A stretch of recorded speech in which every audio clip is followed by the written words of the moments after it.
Welcome back to the deep dive. Today, we are shortcutting your research into a pretty questionable corner of the internet. Oh, yeah. The online clothing store, deadishstudios.com. We've gone through a really structured review to answer just one question: scam or legit? And honestly, the findings are a huge red flag before you even get started. Yep. This wasn't just a quick look, you know? Not at all. This was a deep, metric-driven audit. The reviewer we looked at checked over 40 distinct elements of the site. 40! Yeah, everything from, like, site identity all the way to content quality. And that brings us to the first alarm bell, which is the trust score.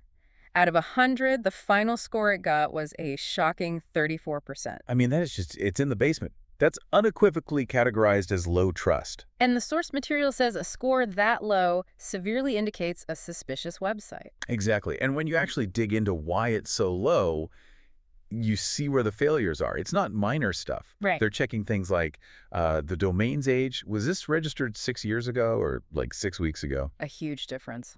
A huge difference. They look Yeah. at the contact information, the physical location they provide.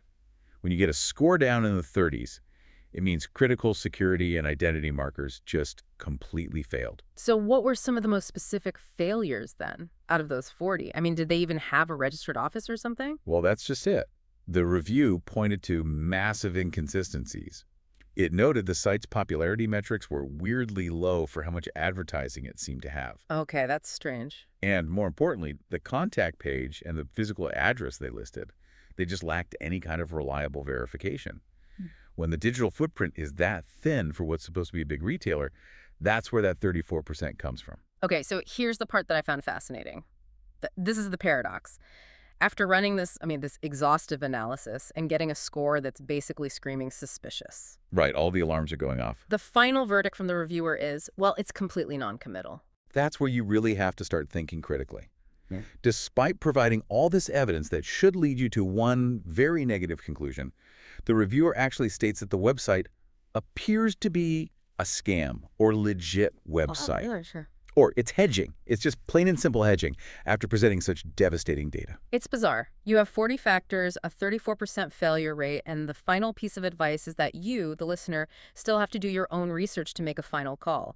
They did all the heavy lifting, identified all the risk, and then just punted the final decision back to the consumer. And that's the real insight here, I think.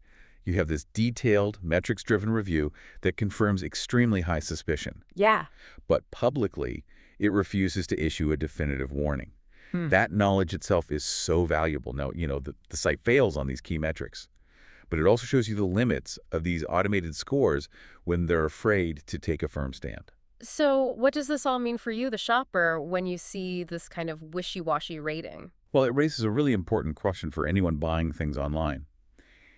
If a trust metric that's designed to be comprehensive, Checking everything. checking everything from domain age to the technology being used, if that still results in such an ambiguous public conclusion, what single data point can you, as a shopper, truly trust to give you definitive proof of legitimacy? So you have to weigh the facts, the 34%, against the non-committal summary. Exactly.